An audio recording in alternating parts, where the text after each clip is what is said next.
Hello YouTube. Just a little thought.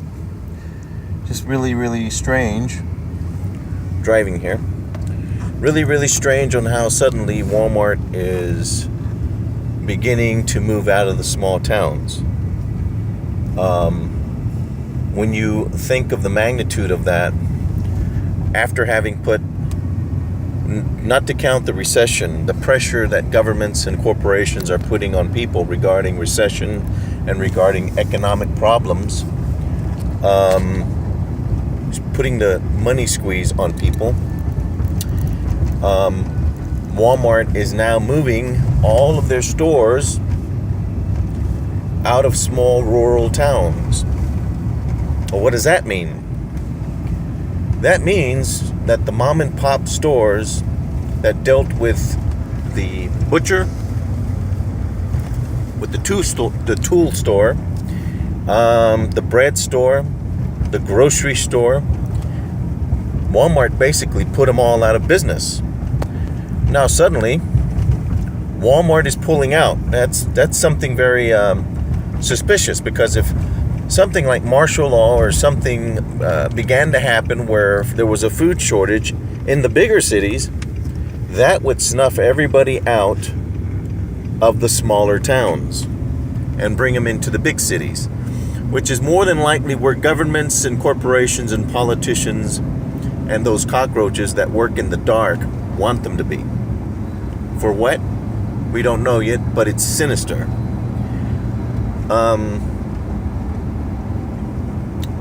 This is a red flag when Walmart begins to move its stores. Walmart is working with somebody to make these moves on the people and shutting them down. More than likely, government is recompensating Walmart because of this, or big corporations. We have to begin to question any move that big corporations do and make from here on. This is suspicious. It's strange that this is happening around this time, after Walmart had closed down some really big stores and the military was occupying them. There's just too many red flags going on, and we'll look at this. Hope you can see that, but that's a military chopper flying overhead over Allen, Texas. That is a military chopper. And I mean, these guys really think they're going to do what they want to do. When you look at the Earth and you look at the grand scheme of how big the universe is, and how small the Earth is, and how much like specks we look like,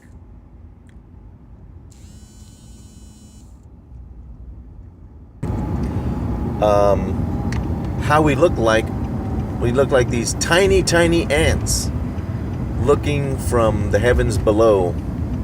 And yet these men, who are basically men who lie, steal, cheat, get sick, get old, think they have a grip on the world. Many of people who think they own the world and have the pink slip, like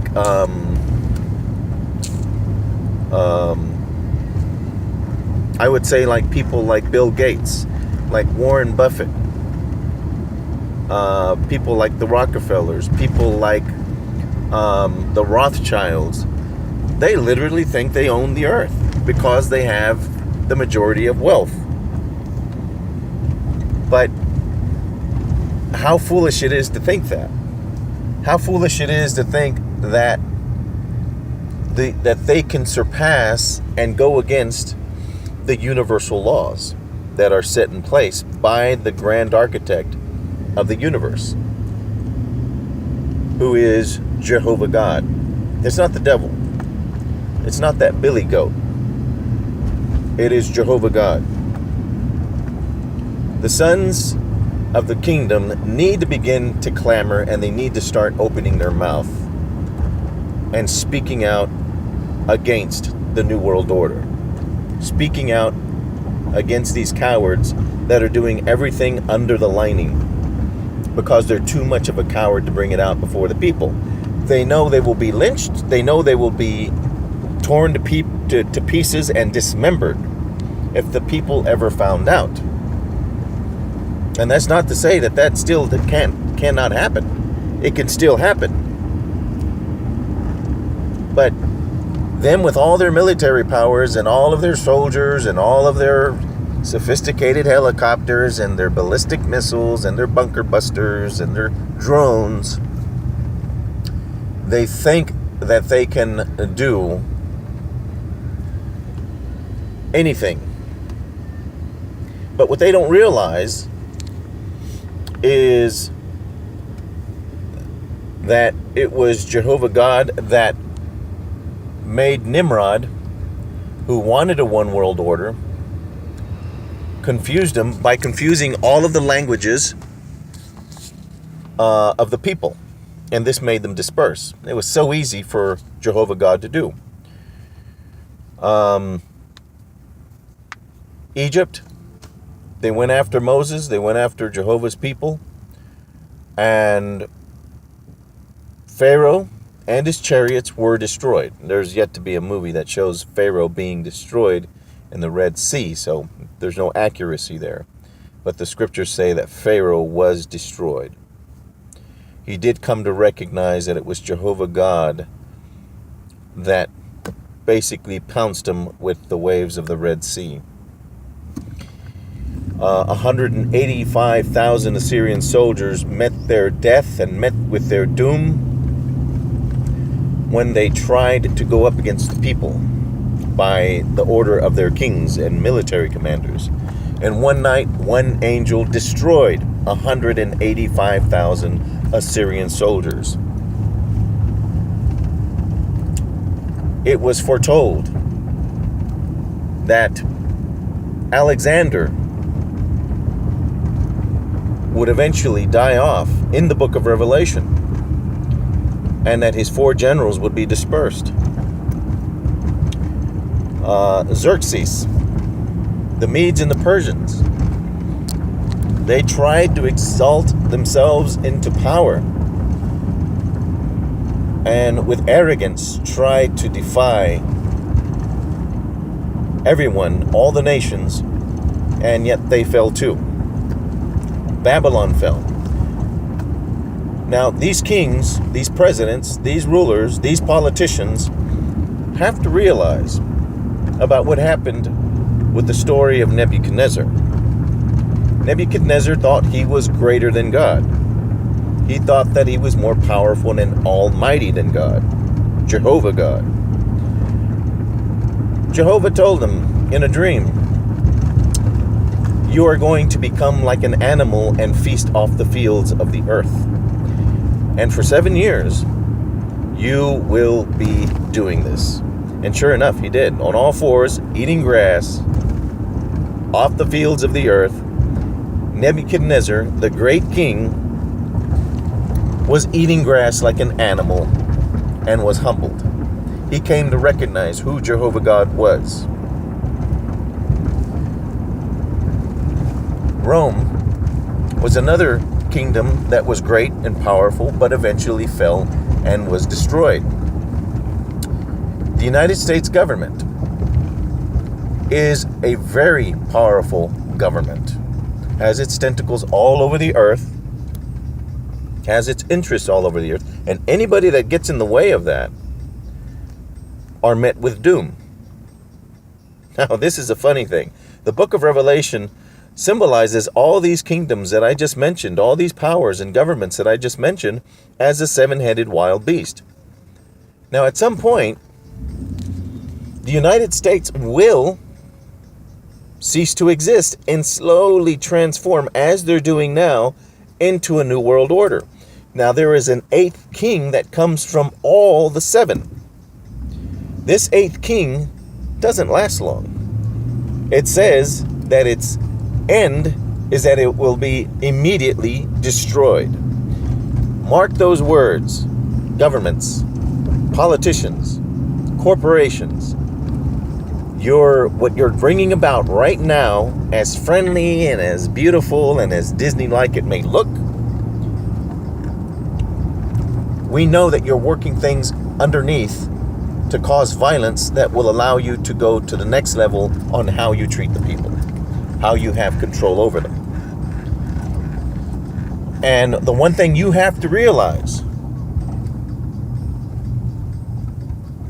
the Creator's not going to let you do it. It's that simple. You've tried. And I'm sure that you've been frustrated because it just hasn't come about.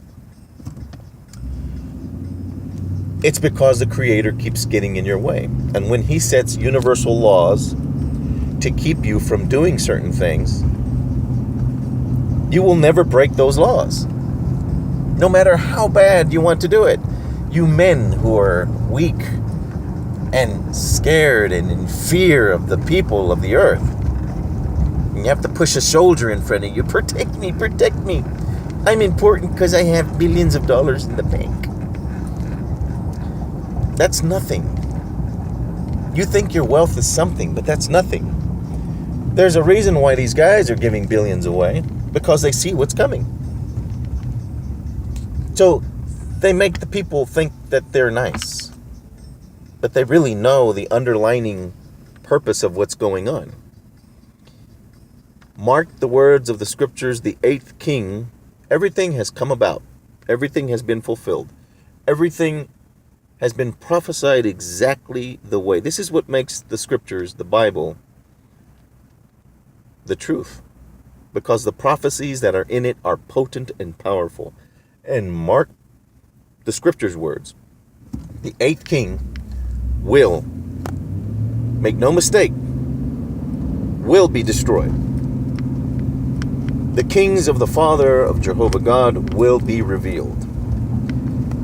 And you will be falling before their knees. Before their feet, you will ask for mercy. And you're not going to realize, you are going to have to realize that Jehovah is the Almighty God. And what He says goes. What He says happens. There's no escaping prophecy.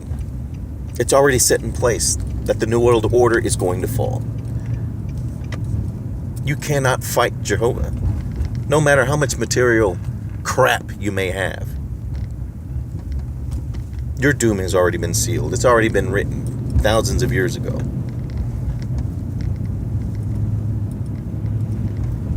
So this whole thing that's happening with Walmart is just part of the bigger picture. It's just a thought. Later, guys.